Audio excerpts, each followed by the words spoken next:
Itimun iarei luelo mnete koto madoket kangin nesi ilang langete amunyelete na washa fofa ngesida okarulo ibwa ikit imilionin akaisauni aluare kanu ikilabun luiswamaete ejok kotoma amunyelete kangin. The fofa drum is about celebrating our ancestry.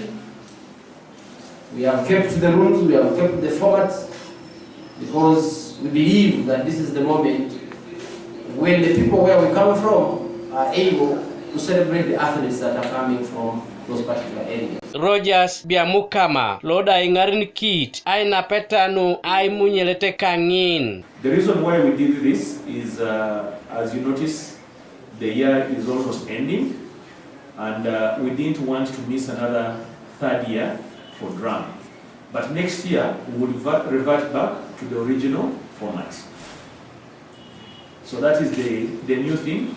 But the beauty with it, like President said, it is going to give us all the games on TV live. Gabriel Esiku, Kanuka TV East.